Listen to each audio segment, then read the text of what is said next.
রাহিম সুপ্রিয় শিক্ষার্থীবৃন্দ, আশা করি তোমরা সবাই ভালো আছো। আজকে আমি নবম শ্রেণীর চতুর্থ সপ্তাহের যে অ্যাসাইনমেন্ট দেওয়া হয়েছে সেই অ্যাসাইনমেন্ট থেকে গণিত বিষয়ের অ্যাসাইনমেন্টের প্রশ্নগুলো আমি সমস্যার সমাধান করব। প্রথমে আমি সমস্যার সমাধান করব সৃজনশীল প্রশ্ন নাম্বার 1। সৃজনশীল প্রশ্ন 1-এ দেওয়া আছে পি কিউ একটি সমবাহু ত্রিভুজ এবং পি এস কিউ আর এর উপর লম্ব। ক নাম্বার প্রশ্ন, পি কিউ সমান 3 সেন্টিমিটার হলে পি কিউ আর এর ক্ষেত্রফল নির্ণয় করো। খ নাম্বার, প্রমাণ করো যে P Q plus P R greater than 2SP।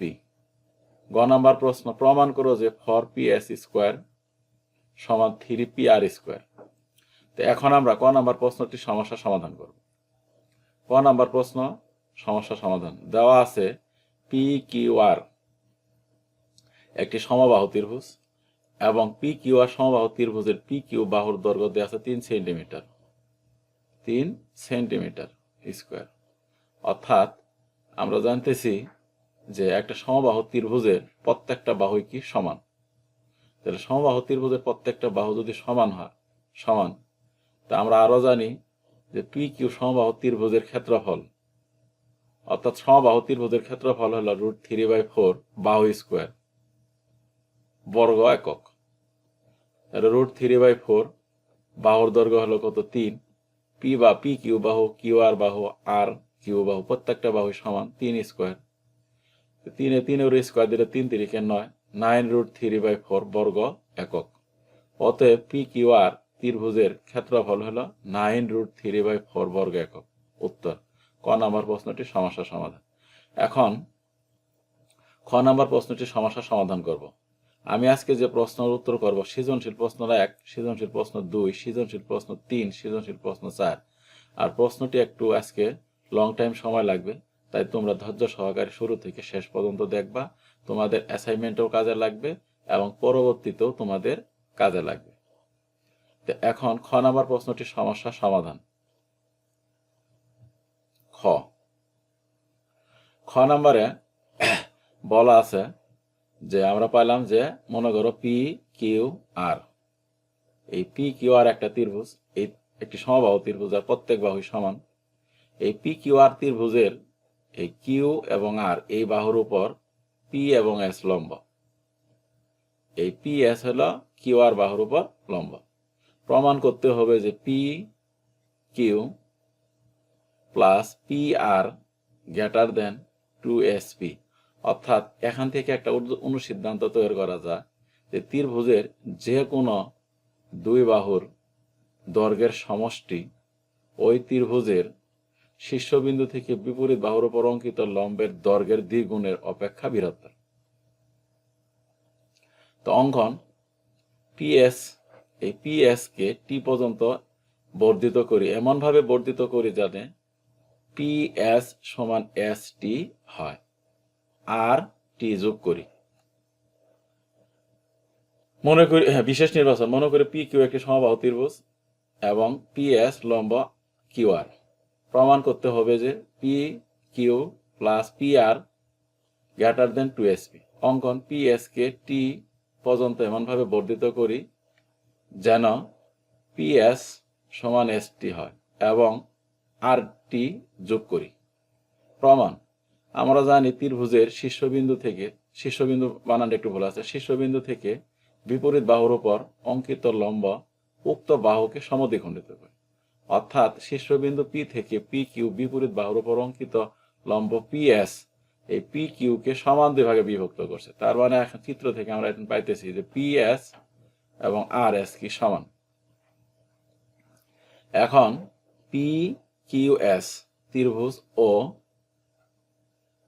আর এস টি ত্রিভুজ, এই দুই ত্রিভুজের মধ্যে আমরা পাইলাম হলো কিউএস এবং আর এস এই দুই বাহু সমান, কারণ পি কিউ লম্ব এই কিউ আর বাহুকে সমান দুই ভাগে বিভক্ত করছে মধ্যবিন্দু হিসেবে। পিএস এবং পিএস সাধারণ বাহু।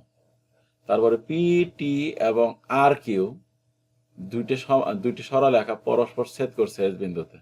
অর্থাৎ পি এস কিউ কোণ এই কোণ, টি এস আর কোণ এই কোণ এরা হলো বিপরীত কোণ, এই বিপরীত কোণ দ্বয় পরস্পর সমান।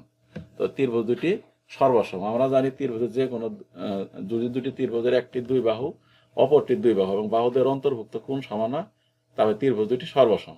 অতএব পি কিউ এস ত্রিভুজ আর এস টি ত্রিভুজ সর্বসম। যেহেতু ত্রিভুজ দুটি সর্বসম তার প্রত্যেকটা বাহু সমান প্রত্যেকটা কোণ সমান, সেই সত্যের আলোকে আমরা লিখতে পারি পি কিউ বাহু এবং আর টি বাহু, এই বাহু আর এই বাহু সমান। এরপরে আমরা জানি যে ত্রিভুজের যে কোনো দুই বাহুর দৈর্ঘ্যের সমষ্টি তৃতীয় বাহু অপেক্ষা বৃহত্তর। ত্রিভুজের যে কোনো দুই বাহুর দৈর্ঘ্যের সমষ্টি তার তৃতীয় বাহুর দৈর্ঘ্য অপেক্ষা বৃহত্তর। সেই সত্য থেকে আমরা পি আর টি একটা ত্রিভুজ নিলাম। এই ত্রিভুজের পি আর প্লাস আর টি এই দুটির যোগফল হলো তৃতীয় বাহু পি টি এর অপেক্ষা বৃহত্তর। তো এখন পি আর এবং আর টি, পি আর টি, পি টি, পি আর ঠিক থাকলো, আর টি এই যে আর টি এর পরিবর্তে পি কিউ বসালাম এবং পি টি কে দুই ভাগে বিভক্ত করলাম, P S T, P S T. তাহলে P R plus P Q greater than P S T এর পরিবর্তে পি এস বসাই, বা P R plus Q P R greater than P S আর পি এস যোগ করলে 2sp।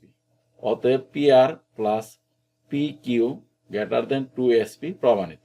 অর্থাৎ এখান থেকে আমরা একটা অনুসিদ্ধান্ত লিখতে পারি ত্রিভুজের যে কোনো দুই বাহুর দৈর্ঘ্যের সমষ্টি শীর্ষবিন্দু থেকে বিপরীত বাহুর উপর অর্থাৎ তৃতীয় বাহুর দৈর্ঘ্যের উপর অঙ্কিত লম্বের দ্বিগুণের অপেক্ষা বৃহত্তর। খ নম্বর প্রশ্নটি সমস্যা সমাধান করি। গ নাম্বার,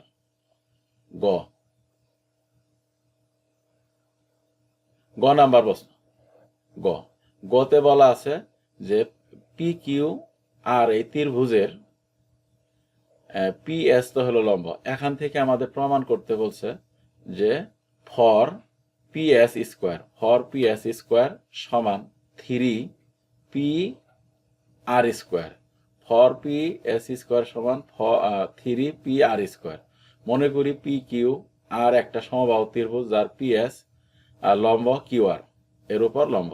প্রমাণ করতে হবে যে ফর পি এস স্কোয়ার সমান 3 পি আর স্কোয়ার। খ নাম্বার প্রশ্নের মতো আমরা জানি ত্রিভুজের শীর্ষবিন্দু থেকে বিপরীত বাহুর উপর অঙ্কিত লম্ব উক্ত বাহুকে সমদ্বিখণ্ডিত করে। তার মানে এখান থেকে আমরা পাইতেছি যে কত কিউ এস এবং এস আর, কিউ এস সমান আর এস সমান লেখা যায় হাফ কিউ আর। এখন পি এস আর একটা সমকোণী ত্রিভুজ, এই সমকোণী ত্রিভুজের পি এস আর কোণ, এই যে এই কোণটা হলো সমকোণ। এই সমকোণী ত্রিভুজের সূত্রানুসারে অথবা পিথাগোরাসের উপপাদ্যের সূত্রানুসারে পি আর এস এই ত্রিভুজের অতিভুজ হলো পি আর স্কোয়ার সমান পি এস স্কোয়ার প্লাস আর S square. P R square ঠিক থাকলো, পি এস স্কোয়ারও ঠিক আছে। এবং আর এস স্কোয়ারের পরিবর্তে আমরা লিখবো হাফ কিউ আর এর উপরে হোল স্কোয়ার।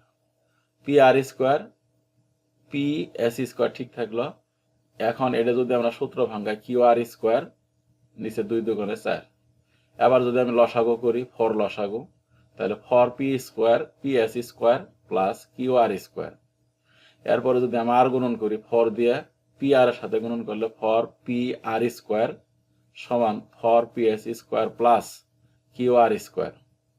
বা এখন আমি যদি মানে বিপরীতকরণ অর্থাৎ সমান্তরীকরণ করি, এই যে ফর পি এস স্কোয়ার ঠিক রাখবো, এই পাশে প্লাস কিউ আর স্কোয়ার বাম পাশে নেব, অর্থাৎ ফর পি এস স্কোয়ার সমান four P R square minus Q R square. Four P S square সমান ফর পি আর স্কোয়ার এই কিউ আর, অর্থাৎ আমরা জানি সমবাহু ত্রিভুজের প্রত্যেকটি বাহু সমান, অর্থাৎ কিউ আর কিউ পি এবং পি আর প্রত্যেক বাহুই সমান, তাই কিউ আর এর পরিবর্তে পি আর বাহু বসে। ফর পি আর স্কোয়ার থেকে পি আর স্কোয়ার বাদ দিলে 3 পি আর স্কোয়ার থাকে, প্রমাণিত। ক নম্বর প্রশ্ন সমস্যার সমাধান শেষ হলো। আমি তোমাদের এই চতুর্থ অধ্যায়ের চতুর্থ সপ্তাহের অ্যাসাইনমেন্টের দুটি ভিডিও প্রস্তুত করেছি। একটা হলো সৃজনশীল 1 থেকে 4 পর্যন্ত, আর একটা হলো এমসিকিউ 1 এবং 2 এর 5-5-10টি প্রশ্নের ভিডিও তৈরি করেছি। যারা এই ভিডিওটি দেখবে তার পরবর্তীতে পরের লিঙ্ক দেওয়া থাকবে, সেই লিঙ্ক থেকেও তোমরা সংক্ষিপ্ত প্রশ্নের ভিডিওটি পাবে। আশা করি তোমরা ভিডিওটি শুরু থেকে শেষ পর্যন্ত দেখবা এবং সাবস্ক্রাইব ও লাইক দেবা এবং তোমাদের শেয়ার করে দিবা তোমাদের বন্ধুদের কাছে। এখন 2 নং প্রশ্নটি সমস্যা সমাধান করব। 2 নং প্রশ্নের সমস্যা সমাধান। 2 নং প্রশ্ন 2 নং প্রশ্ন দেওয়া আছে যে DEF একটা ত্রিভুজ, এই ত্রিভুজে DE greater than EF, DE বড় EF কি ছোট এবং E কোনো F কোণের সমদ্বিখণ্ডক দ্বয় পরস্পর P বিন্দুতে এবং বহির্দ্বিখণ্ডক দ্বয় Q বিন্দুতে মিলিত হয়েছে বা ছেদ করেছে।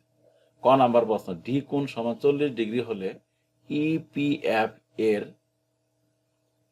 ডিগ্রির পরিমাণ নির্ণয় করো। অর্থাৎ কোণ EPF কোণ, এই কোণের ডিগ্রির যে পরিমাণ আছে সেই ডিগ্রির পরিমাণটা নির্ণয় করো। খ নাম্বার, বর্ধিত EP DF কে M বিন্দুতে ছেদ করলে প্রমাণ করো যে DME একটি স্থলকোণ। DM হলো স্থলকোণ। গ নাম্বার, প্রমাণ করো যে EQF সমান 90 ডিগ্রি মাইনাস হাফ এ কোণ। ক নাম্বার প্রশ্নটি সমস্যা সমাধান করে আমি দেখতেছি একটা ত্রিভুজ নিলাম, কত DEF একটা ত্রিভুজ, এই ত্রিভুজের DE বাহু বড় এবং EF বাহু ছোট এবং এই D কোণের পরিমাণ দেওয়া আছে কত 40 ডিগ্রি। এখান থেকে আমরা করব, যেহেতু DEF ত্রিভুজের E কোণ ও F কোণের সমদ্বিখণ্ডক দ্বয় P বিন্দুতে মিলিত হয়েছে, সেহেতু অতএব আমরা লিখতে পারি EPF কোণ সমান 90 ডিগ্রি প্লাস হাফ D কোণ, 90 ডিগ্রি হাফ এ কোণ। অর্থাৎ EPF কোণ, এই কোণের পরিমাণ হলো 90 ডিগ্রি প্লাস হাফ EDF কোণ। এই যে আমরা দেখতে পেলাম EPF কোণ সমান 90 ডিগ্রি প্লাস হাফ D কোণ। এখন EPF কোণ থাকলো 90 ডিগ্রি থাকলো প্লাস হাফ থাকলো, D কোণের মান 40 ডিগ্রি, 2 দিয়ে কাটলাম 20 ডিগ্রি। অর্থাৎ 90 ডিগ্রি আর 20 ডিগ্রি যোগ করলে EPF কোণের মান হলো 110 ডিগ্রি। অতএব EPF কোণ, এই কোণের পরিমাণ হলো 110 ডিগ্রি। আর তার জন্যই বলা হয়েছে যে EPF কোণ সমান 90 ডিগ্রি প্লাস হাফ D কোণ। 90 ডিগ্রি হওয়ার পরেও আরো এই তোমার D কোণটা হয়ে গেছে। D কোণের অর্ধেক হলে পরে হয় কত 20, 20 আর 90 যোগ করলে 110। এখন 2 নং প্রশ্নের খ নাম্বার প্রশ্নটি সমস্যা সমাধান করব। খ নাম্বার প্রশ্নে বলা আছে যে DME একটি কি স্থলকোণ, এটা আমাদের প্রমাণ করতে বলছে। খ নাম্বার প্রশ্নে দেওয়া আছে DEF একটা ত্রিভুজ, এই ত্রিভুজের DE বাহু বড় এবং EF বাহু ছোট এবং E কোণ এর সমদ্বিখণ্ডক, এই E কোণের সমদ্বিখণ্ডক EP, এই EP অথবা আমরা বলতে পারি EM, EPEM এই DF কে M বিন্দুতে কি করে ছেদ করে। প্রমাণ করতে হবে যে DME অর্থাৎ এই যে কোণ, এই কোণ হলো একটা স্থলকোণ, আমাদের প্রমাণ করতে হবে। অঙ্কন দেওয়া আছে DEF ত্রিভুজের DE বাহু বড় EF বাহু ছোট, E কোণের সমদ্বিখণ্ডক EF EP DF কে M বিন্দুতে ছেদ করে। প্রমাণ করতে হবে যে DME স্থলকোণ।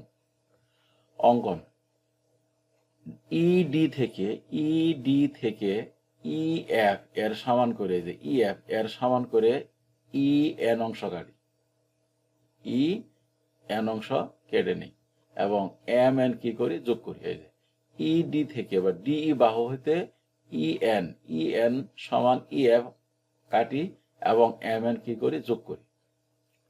প্রমাণ, ত্রিভুজ EMN ও ত্রিভুজ EMF, এই দুই ত্রিভুজের মধ্যে EN বাহু আর EF বাহু সমান অঙ্কন অনুসারে EM বাহু এবং EM বাহু হলো সাধারণ বাহু এবং ই এম কোণ, এই কোণ সমান এফ ই এম কোণ, এই কোণ, এই দুই কোণ সমান, কারণ ই এমটা হলো ই কোণের সমদ্বিখণ্ডক।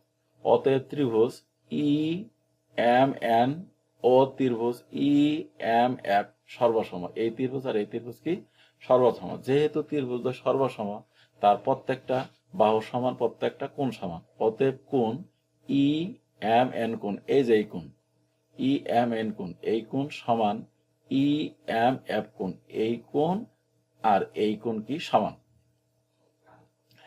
কিন্তু ডি এম ই কোণ, এই কোণটা হলো ডি ই এম ই কোণ greater than, D M E কোণ গ্রেটার দেন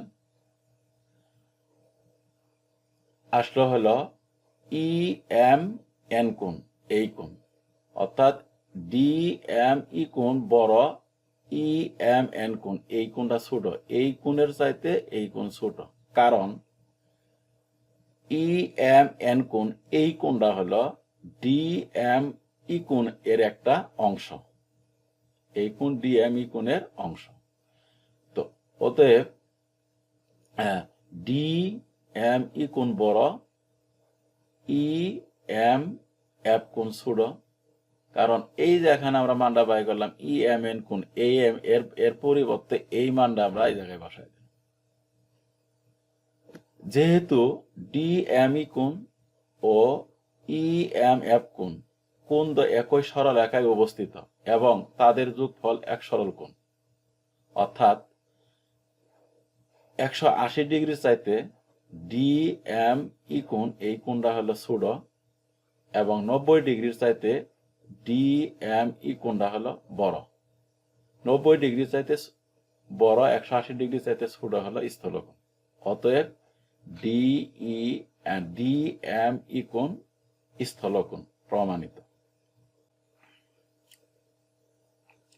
এখন 2 নং প্রশ্নের গ নাম্বার সমস্যাটি সমাধান করব। মনে করি এ ডি ই এফ একটি ত্রিভুজ, ডি ই এফ একটি ত্রিভুজ। এই ত্রিভুজের ডি ই বাহুকে জি পর্যন্ত, ডি এফ বাহুকে এইচ পর্যন্ত বর্ধিত করি। ফলে ই ও এফ বিন্দুতে দুটি বহিস্থ কোণ উৎপন্ন হয়। বহিস্থ কোণের বহিতী খণ্ডক পরস্পর কিউ বিন্দুতে মিলিত হয়। প্রমাণ করতে হবে যে কিউ ই কিউ এফ কোণ সমান 90 ডিগ্রি মাইনাস হাফ ডি কোণ। প্রমাণ ডি 2 নং প্রশ্নের গ সমস্যা সমাধান করব। বিশেষ নির্বাচন। মনে করি ডি ই এফ ত্রিভুজ ও ডি এফ ত্রিভুজ এর ডি ই এবং ডি এফ বাহুকে যথাক্রমে জি এবং এইচ পর্যন্ত বর্ধিত করি। ই এফ বিন্দুতে যে বহিস্থ কোণ দুটি উৎপন্ন হয়, তাদের বহিতী খণ্ডক দুটি কিউ বিন্দুতে মিলিত হয়েছে। প্রমাণ করতে হবে যে ই কিউ এফ কোণ সমান 90 ডিগ্রি মাইনাস হাফ ডি কোণ। অর্থাৎ আমরা এখানে পাইতেছি যে ডি ই এফ একটি ত্রিভুজ, এই ত্রিভুজের ডি ই বাহুকে জি পর্যন্ত এবং ডি এফ বাহুকে এস পর্যন্ত বর্ধিত করি। ফলে ই বিন্দুতে এবং এফ বিন্দুতে দুটি বহিস্থ কোণ উৎপন্ন হয়। বহিস্থ কোণ দুটি হলো ই এফ ই জি কোণ, ই এফ এইচ কোণ। এই বহিস্থ কোণ দুয়ের সমদ্বি খণ্ডক পরস্পর ও কিউ বিন্দুতে মিলিত হয়েছে।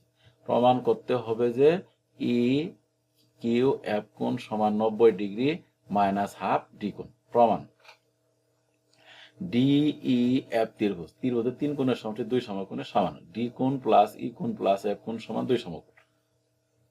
আবার ই কিউ এফ ত্রিভুজ, এই ত্রিভুজের ই কিউ ই এফ কোণ, কিউ এফ ই কোণ প্লাস ই কিউ এফ কোণ সমান 180 ডিগ্রি। কিউ ই এফ কোণ সমান আমরা লিখতে পারি হাফ এফ ই জি কোণ। কিউ এফ ই কোণ সমান আমরা লিখতে পারি হাফ ই এফ এইচ কোণ। আমরা তাই লিখলাম, এবং ই কিউ এফ কোণ ঠিক থাকলো সমান 180 ডিগ্রি। এখন আমরা এখান থেকে হাফ কমন নিলাম। নেওয়ার পরে আমরা জানি ত্রিভুজের একটা বাহুকে বর্ধিত করলে যে বহিস্থ কোণ উৎপন্ন হয় তা বিপরীত অন্তস্থ কোণ প্রত্যেকটি অপেক্ষা বৃহত্তর। সেহেতু এফ ই জি এটা একটা বহিস্থ কোণ, এই যে কোণ, এই কোণ সমান আমরা লিখতে পারবো ডি কোণ বিপরীত অন্তস্থ কোণ, ডি কোণ প্লাস এফ কোণ। আবার ই এফ এইচ কোণ, এই যে এটা বহিস্থ কোণ উৎপন্ন হয়েছে, এই কোণ সমান আমরা লিখতে পারবো বিপরীত অন্তস্থ কোণ ডি কোণ প্লাস ই কোণ। এই যে ডি কোণ প্লাস এফ কোণ প্লাস ডি কোণ। এখন ডি কোণ ই কোণ এফ কোণ এর যোগফল হলো 180 ডিগ্রি, এখানে থাকলো ডি কোণ ই কিউ এফ কোণ। আমরা যদি সমাধান করি 100 হাফ দিয়ে যদি করি 90 ডিগ্রি প্লাস হাফ ডি কোণ ই কিউ এফ কোণ সমান 180 ডিগ্রি। সাইড চেঞ্জ করলে ই কিউ এফ কোণ সমান 180 মাইনাস 90 মাইনাস হাফ ডি কোণ। অতএব ই কিউ এফ কোণ সমান 90 ডিগ্রি মাইনাস হাফ ডি কোণ, প্রমাণিত। 3 নং প্রশ্নের সমস্যা সমাধান। 3 নং প্রশ্নের মধ্যে দেওয়া আছে a plus B plus C সমান M, A square plus B square plus C square সমান এন, এবং M cube A cube B cube plus P cube সমান পি কিউব। ক নাম্বার প্রশ্ন এম সমান 0 হলে দেখাও যে A cube plus B cube plus C cube সমান 3 এ বি সি সমান 0। সি সমান 0 হলে দেখাও যে M cube plus 2 P cube সমান 3 এম এন। গ নাম্বার এম সমান 10 এন সমান 38 হলে A minus B whole square plus B minus C whole square plus C minus A whole square এর মান নির্ণয় করা। প্রশ্ন আমার এমনিতে বড় হইতেছে, তাই আমি একটু শর্টকাট পদ্ধতিতে বলে দাও। দেওয়া আছে, আমরা সমস্যা করবো কোন নাম্বার সমস্যার সমাধান দেওয়া আছে A plus B plus C সমান এম, এম সমান দেওয়া আছে কত 0। তো এম এর মান যদি আমরা 0 বসাই তাহলে এ প্লাস বি সমান পাই মাইনাস সি। ওই পাশে যদি ঘন করে এ প্লাস বি হোল কিউবের সূত্র ফেলাম minus C cube. Side change করলে পাই A cube plus B cube minus 3 A B C সমান 0, প্রমাণিত। ক নাম্বার সমস্যাটি সমাধান। খ নাম্বার প্রশ্নের সমস্যা সমাধান। খ হলো দেওয়া আছে সি সমান 0 এ প্লাস বি প্লাস সি সমান এম, এ প্লাস বি, এটা আমরা দেওয়া আছে আমাদের এই জায়গায়। তো এ প্লাস বি প্লাস সি, এই যে আমরা সি এর পরিবর্তে 0 বসালাম, পাইলাম কত এম। অতএব এ প্লাস বি এর মান পেলাম M. A square plus B square plus C square এর মান দেওয়া আছে এন, সি এর মান যদি 0 বসাই তো A square plus B square এর মান পেলাম কত এন। আর A cube plus B cube এর মান দেওয়া আছে পি কিউব। তো left hand side M cube plus 2 P cube, M এর পরিবর্তে A plus B whole cube 2 into A cube plus B cube মান দেওয়া আছে। তো সূত্র ফেলালাম A plus B whole cube 2 A cube B cube. এখান থেকে আমরা প্রত্যেকটা যোগ করে 3 A cube 3 B cube 3 A square B 3 A B square, 3 A common A square common নিলে A plus B, 3 B square common নিলে এ প্লাস বি, অর্থাৎ 3 into A square plus B square into A plus B, অর্থাৎ A square plus B স্কোয়ারের মান হলো M R A B এর মান হলো এন, অর্থাৎ 3 এম এন সমান রাইট হ্যান্ড সাইড দেখানো হলো। 3 নং প্রশ্নের গ নাম্বার সমস্যাটি সমাধান। গ নাম্বারে দেওয়া আছে A plus B plus C সমান এম এবং এম সমান কত 10, A square plus B square plus C square সমান এন এবং এন সমান দেওয়া আছে 38। তো এখন A plus B plus C, অতএব A plus B plus C সমান ওই যে এম এর পরিবর্তে 10 বসালাম, A square plus B square plus C square সমান এন এর পরিবর্তে 38 বসালাম।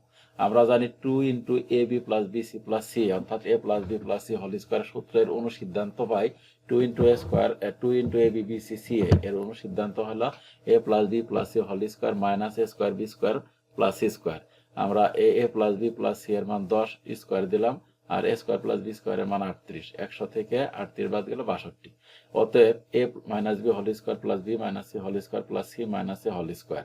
আর এটা তোমরা সহজেই বুঝতে পারতেছো, এ মাইনাস বি হোল স্কোয়ারের সূত্র, বি মাইনাস সি হোল স্কোয়ারের সূত্র, সি মাইনাস সি হোল স্কোয়ারের সূত্র দেওয়ার পরে প্রত্যেকটা এই যে 2 এ স্কোয়ার আর এই যে স্কোয়ার যোগ করলে 2 এ square B square 2 B square C square যোগ করলে 2 সি স্কোয়ার, তাই প্রত্যেকটা থেকে 2 কমন নিছি, 2 এ square B square C square into 2 a b 2 b c 2 c a 2 গুণন a square B square C square মানে 38 মাইনাস এর মান হলো কত 62, বসাই দিলাম, হলো 76 মাইনাস কত 62, বাদ দিলে হয় 14। গ নাম্বার প্রশ্নটি সমস্যা সমাধান। এখন 4 নং প্রশ্নটি সমস্যা সমাধান। 4 নং প্রশ্ন পরিসংখ্যান থেকে দেওয়া আছে। কয়েকজন শিক্ষার্থী গণিত বিষয়ে প্রাপ্ত নম্বর নির্বাচন সারণী নিচে দেওয়া হলো। প্রাপ্ত নম্বর 50, 51 থেকে 60, 61 থেকে 70, 71 থেকে 80, 81 থেকে 90, 91 থেকে 100। সংখ্যার গণন সংখ্যা দেওয়া আছে 8, 10, 15, 12, 13। এই প্রশ্নগুলো তোমরা সহজেই দেখতে পাচ্ছ। চলকের পরিচয় সহ মধ্যক নির্ণয়ের সূত্র লিখো, সারণী থেকে সংক্ষিপ্ত পদ্ধতিতে গড় নির্ণয় করো, প্রদত্ত উপাত্ত থেকে গণন সংখ্যার বহুভুজ অঙ্কন করো। এখন 4 নং প্রশ্নের ক নাম্বার প্রশ্নটি আমি সমস্যা সমাধান করি। মধ্যক নির্ণয়ের সূত্র। মধ্যক নির্ণয়ের সূত্র আমরা জানি মধ্যক সমান হলো যেহেতু সারণী দেওয়া আছে সেহেতু মধ্যক হলো কত l plus n by two minus f c গুণন এইচ বাই এফ এম। যেহেতু চলকের পরিচয় সহ কথা বলতে চলক এল, এল হলো মধ্যক যে শ্রেণীতে অবস্থিত সেই শ্রেণী নিম্নসীমা, এন হলো গণন সংখ্যা, এফ সি হলো মধ্যক শ্রেণীর পূর্ববর্তী শ্রেণীর যোজিত গণন সংখ্যা, এফ এম হলো মধ্যক শ্রেণীর গণন সংখ্যা, এইচ হলো শ্রেণীর ব্যক্তি। এই হলো 4 নং প্রশ্নের ক নাম্বার সমস্যার সমাধান। খ নাম্বার সংক্ষিপ্ত পদ্ধতিতে গড় নির্ণয় করা। সংক্ষিপ্ত পদ্ধতিতে গড় নির্ণয় করা। সংক্ষিপ্ত পদ্ধতিতে গড় নির্ণয় করব কয়েকজন শিক্ষার্থীর গণিত বিষয়ে প্রাপ্ত নম্বর গণন সংখ্যার নিবেশন সারণীর নিচে দেওয়া হলো। এই সংক্ষিপ্ত পদ্ধতিতে গড় নির্ণয় করতে গেলে আমাদের যে সারণী তৈরি করতে হয় এর মধ্যে শ্রেণীর ব্যক্তি গণন সংখ্যা, মধ্যমান এবং বিচ্যুতির সংখ্যা, গণন সংখ্যা গুণন বিচ্যুতির সংখ্যা। গণন সংখ্যাকে এফ আই, মধ্যমানকে এক্স আই, বিচ্যুতির সংখ্যাকে ইউআই এবং গণন সংখ্যা গুণন বিচ্যুতির সংখ্যা এফ আই ও ইউআই এর গুণফল। 61 থেকে 60, 51 থেকে 60, 61 থেকে 70, 71 থেকে 80, 81 থেকে 90, 91 থেকে 100। গণন সংখ্যা দেওয়া আছে 8, 8, 10, 15, 12, 5। এইগুলো আমরা যোগ করলে মোট ফলাফল পাই 50। মধ্যমান 51, 60 যোগ করে 2 দিয়ে ভাগ দিলে 55.5, 65.5, 75.5, 85.5, 95.5। আর গণন সংখ্যা থেকে আমরা বিচ্যুতির সংখ্যা বাইর করব, যার মধ্যে সবচেয়ে প্রচুরক বিষয় আছে সেই শ্রেণীতে আমরা একটা শূন্য নেব। শূন্য নিয়ে উপরে দিকে -1, -2, নিচে +1, +2। এখন গণন সংখ্যা আর বিচ্যুতির সংখ্যা গুণন 8 আর 2 গুণন করলে কত -16, 10 আর 1 গুণন করলে -10, 15 আর 0 গুণ করলে 0, 12 আর 1 গুণ করলে 12, 5 আর 2 গুণ করলে 10, -16, -10, -26, +22 বাদ গেলে কত 4। তো এখন এই যে মধ্যক যে শ্রেণীতে অবস্থিত সেই শ্রেণীর মধ্যমানটাই হলো আনুমানিক গড়, একে এ দ্বারা প্রকাশ করা হয়। যে 75.5 এটা আনুমানিক গড়, একে এ দ্বারা প্রকাশ করা হয়। এখানে এ সমান হলো 75.5, এইচ হলো 10, শ্রেণী ব্যক্তি হলো এইচ সমান 10। অতএব গড় নির্ণয়ের সূত্রটা হলো এ plus 1/n summation f i u i plus গুণন এই শ্রেণী ব্যক্তি। তো এ আনুমানিক গড় 75.5 আর 1/n অর্থাৎ সামেশন এফ আই ইউআই এর হিসাব হলো আমাদের কত -4, -4 নিচে 50 আর শ্রেণী ব্যক্তি হলো কত 10। 5 দিয়ে 10 দিয়ে যদি কাটি 5 10 50, -4/5, -4 কে 5 দিয়ে ভাগ দিলে হয় -0.8, -75.5 থেকে 0.8 বাদ দিলে 74.7। অতএব গড় হলো 74.7। এখন খ নাম্বার সমস্যার সমাধানের পর গ নাম্বার প্রশ্নটি সমস্যার সমাধান করব। গ নাম্বার প্রশ্নে দেওয়া আছে যে গণসংখ্যার বহুভুজ অঙ্কন করো। গণসংখ্যার বহুভুজ অঙ্কনের জন্য এই সারণীটি দেওয়া হলো শ্রেণীর ব্যক্তি, গণন সংখ্যা এবং মধ্যমান। শ্রেণী ব্যক্তি, গণন সংখ্যা, মধ্যমান আমরা আগেই খ নাম্বারে বের করছি। তো এখানে আমরা করব, এখানে প্রত্যেক শ্রেণীর পূর্বের শ্রেণীর মধ্যমান অর্থাৎ প্রথম যে শ্রেণীটা আছে সেই শ্রেণীর পূর্ব শ্রেণীর মধ্যমান কত 45.5, অর্থাৎ এখানে একটা আছে 55.5, তার আগেরটা নেব হলো 45.5, অথবা আমি পরেরটাও নিতে পারি 45.5, এবং শেষ শ্রেণীর পরের শ্রেণীর মধ্যমান হলো 105.5। পূর্বে আছে 45.5, পরে হলো 105.5। এখানে ছক কাগজে প্রতি ঘরকে 2 একক ধরে x অক্ষ বরাবর শ্রেণীর মধ্যমান এবং y অক্ষ বরাবর ছক কাগজের প্রতি ঘরকে 1 একক ধরে গণন সংখ্যার বহুভুজ অঙ্কন করা হয়েছে। মূলবিন্দু থেকে 45.5 পর্যন্ত পূর্ববর্তী ঘরগুলো আছে বোঝাইতে ভাঙ্গা ভাঙ্গা চিহ্ন ব্যবহার করা হয়েছে।